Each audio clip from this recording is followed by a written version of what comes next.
Today on Cup of Joe, we are at Deville Coffee in the heart of Calgary.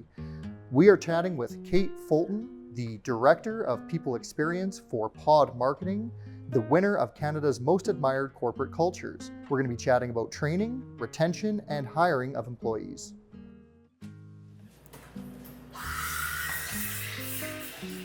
Kate, thank you so much for joining Cup of Joe. I really appreciate it. Thank you for having me. I'm excited. Let's jump into, employee retention, because obviously that's a huge component of one of the reasons that POD has such a high retention rate. So tell me a little bit about what types of things are you guys doing within the organization to increase that retention rate? That's a great question.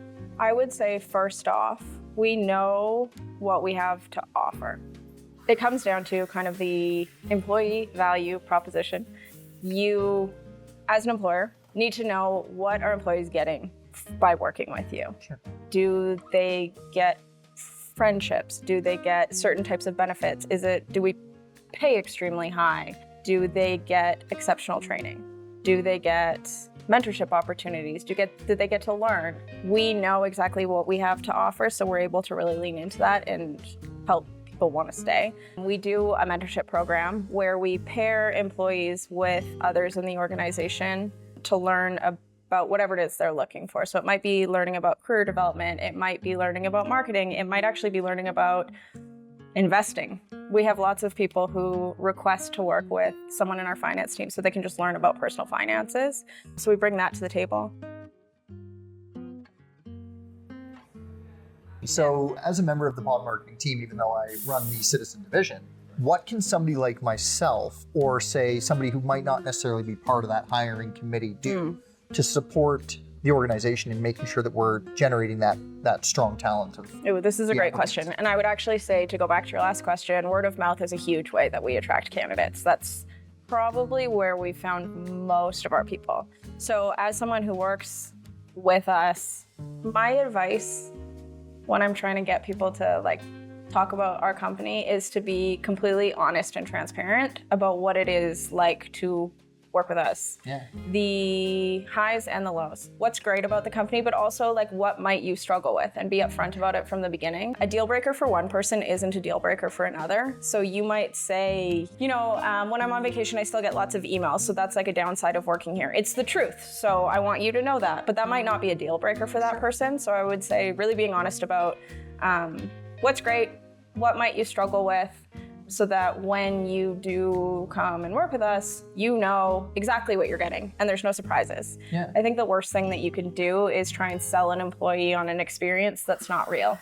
The old under promise, over deliver type situation. Exactly. It's so common. Yeah, absolutely.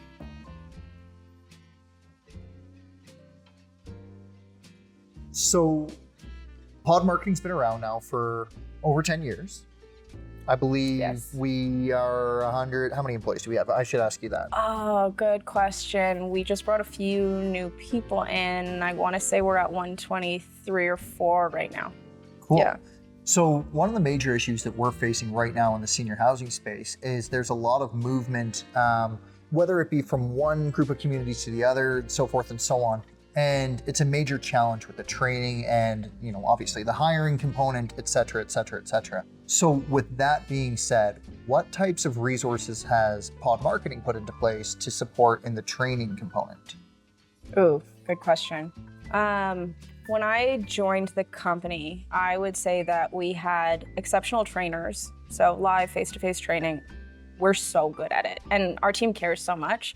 So when someone joins, they would get to sit down and watch how to do things and participate and do that. So we've always been really good at that. Sure. Over the years, to improve our training, we've had to look into documenting it as well. Sure. So there's kind of two sides to training, and one is the face-to-face. It's explaining what to do, why we do it this way, showing someone live how to do it. But the problem that often comes up is you show them once, you show them twice, you might show them 4 times, but people just don't have the best memory and will forget steps. So finding a way to document it and write it down so that people don't have to tap someone on the shoulder and waste their time. They can actually just go do it themselves and figure out how to do the thing over and over and over again until it becomes committed to memory. But it does not happen after showing someone once or twice. So are those training resources available to people even if the resource may not necessarily be in their specific department? At our company? Yeah. Yeah. We have a learning management system, which we call an LMS, which houses all of our training, how-to documents, all of that. So it's an online platform that people can go into and you can search for documents. So you can say, oh my gosh, I forgot how to do this. How to blank, blank, blank. Sure. And the document will come up. You can pull it up and you can go step-by-step instructions on what to do. So as a person who is kind of a jack of all trades but a master of none, I take a look at like, well, no, for myself, I was thinking about myself, but I appreciate that. You know, I know enough about Google PPC as an example to be dangerous, but in terms of like building a campaign and all those other components, that's the kind of stuff that somebody, a layperson, may be able to go in and actually learn and kind of get that education and all of that. Yeah, exactly. And what's cool about that is some roles at the company are very focused, so people are doing something similar over and over again and they crave more development and they want to learn and they might want to go join a different team or do something different with their day. They can actually go in, find these resources, learn how to do it before they actually start doing it. And then next time an opportunity pops up, they can put up their hand and say, hey, I actually know how to do this already. Very cool. What are the assessments and things like that? Do those pull into the LMS as well so that you can actually like say, this is now something that I have accomplished or of course have accomplished? Yeah, I mean, different LMSs, different systems will have different like stamps or whatever, but we do have certifications. So you can go in and you can take these courses or you can learn these documents or whatever it may be, and you get a little badge on your profile.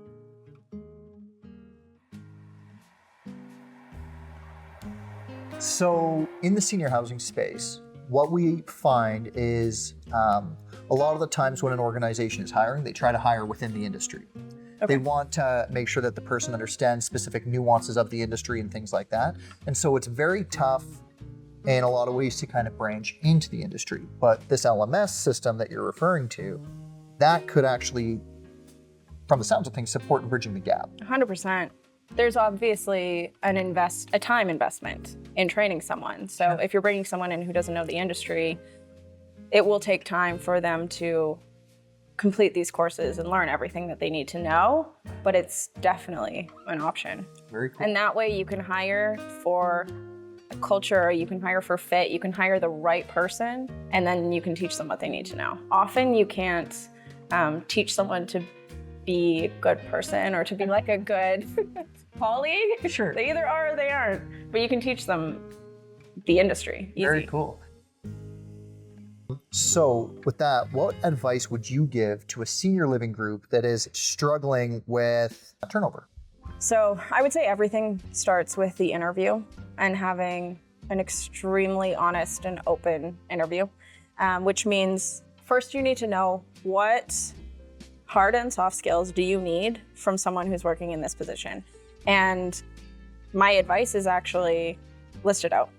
So what we do when we're hiring is we have core competencies that we're looking for from someone in this job, and they're listed. From those core competencies, we are creating interview questions that will help us determine whether or not the candidate has those things. So it might be empathy, which is probably very important in this field, and use ChatGPT to help you create your questions. Absolutely.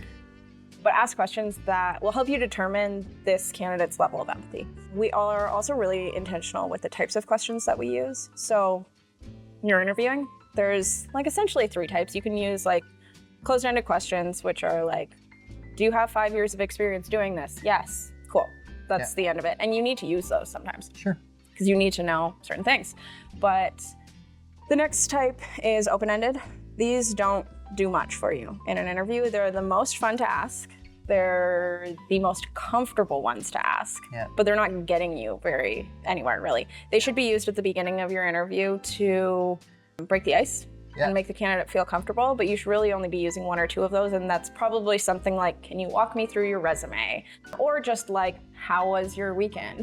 Anything like that. Anything that you can just kind of like break the ice, make the candidate feel comfortable. The other 2 types of questions are the ones you really want to use a lot. One is situational. So it's saying, if you encountered this situation while you were on the job, what would you do? There is some value in using these questions, but I actually don't recommend you use many of them either. Where you want to go is behavioral questions. And that is, tell me about a time you experienced this situation. What did you do? How did you feel? Etc. Whatever the end is. And I will say, they're the most boring interview questions. They're not fun.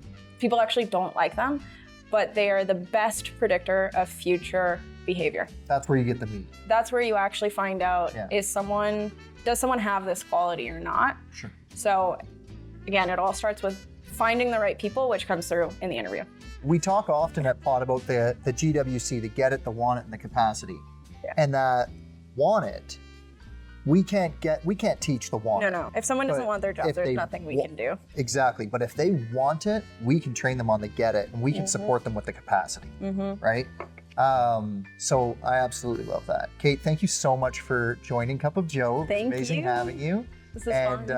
Thank you all for watching. And if you have any questions, feel free to reach out to us. You can reach out to me directly at joe@citizen55.com, or you can call us 403-903-3703. And check out our other videos. We've got lots of them. So thank you so much for watching. Thanks.